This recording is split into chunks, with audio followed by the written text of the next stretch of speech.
সুদীৰ্ঘ ২৬টা বছৰৰ পাছত বোকাখাতত নিৰ্মাণ হ'ল এটা অত্যাধুনিক ছবিগৃহ। বোকাখাত ৰাইনো চিনেমা হল আনুষ্ঠানিকভাৱে উদ্বোধন কৰে গৰিমা শইকীয়া গাৰ্গে।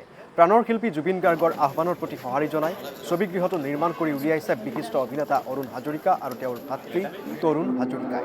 ৰাইনো চিনেমা হলত ঈশ্বৰপুত্ৰ জুবিন গাৰ্গৰ অন্তিমখন ছবি ৰৈ ৰৈ বিনালে প্ৰদৰ্শন কৰি ছবিগৃহ শুভ উদ্বোধন। জুবিন গাৰ্গে ন্যায় পাবই লাগিব, দোষীয়ে উচিত শাস্তি পাবই লাগিব। সাক্ষীৰ সংখ্যা দীঘলীয়া হ'লেও চৰকাৰ তথা আৰক্ষীয়ে সাক্ষ্য গ্ৰহণ প্ৰক্ৰিয়া খৰতকীয়া কৰি আহিছে। দোষীয়ে শাস্তি পোৱাটো প্ৰায় নিশ্চিত হৈ পৰিছে। সংবাদ মাধ্যমৰ সন্মুখত এই মন্তব্য গৰিমা শইকীয়া গাৰ্গৰ।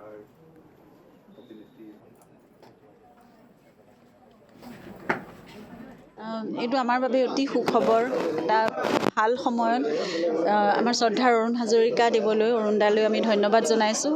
আৰু ২৬ বছৰীয়া এটা অভাৱ আমি দেখি আহিছোঁ। নগাঁৱৰ পৰা আমি নিজৰ ছবি যেতিয়া মুক্তি দিবলৈ বিচাৰোঁ, তেতিয়াও দেখোঁ যে নগাঁৱৰ পৰা যোৰহাটলৈ বা নগাঁৱৰ পৰা গোলাঘাটলৈ এই গোটেই বাটটোত ইমান দীঘলীয়া ৰাস্তাত কোনো ধৰণৰ ছবিগৃহ নাই।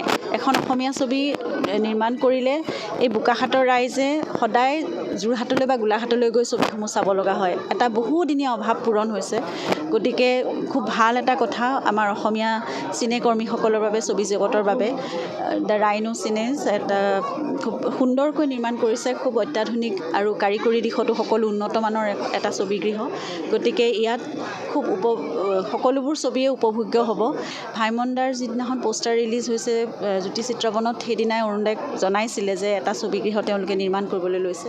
তেতিয়াৰ পৰাই জুবিন বহুত উৎসাহী হৈ আছিল আৰু অৰুণদাৰ লগত প্ৰায়ে কথা পাতে যে ছবিগৃহটো কেতিয়া সেই কাম সম্পূৰ্ণ হৈ উঠিব, কেতিয়া উদ্বোধন কৰা হ'ব, তাত কেতিয়া ছবি লাগিব। আৰু অৰুণদায়ো ভাবিছিল যে ৰৈ ৰৈ বিনালেৰ পৰাই এই ছবিগৃহটো উন্মোচন প্ৰথম উদ্বোধন কৰা হ'ব। কিন্তু সেইখিনি সময়ত হৈ নুঠিল আৰু বহুখিনি অভাৱনীয়ভাৱে বহু ঘটনা ঘটি গ'ল। কিন্তু আজি আমাৰ বাবে এটা শুভ দিন। আৰম্ভণিটো ক'ৰবাততো হ'বই লাগিব আৰু আজিও জুবিন আমাৰ মাজত আছে।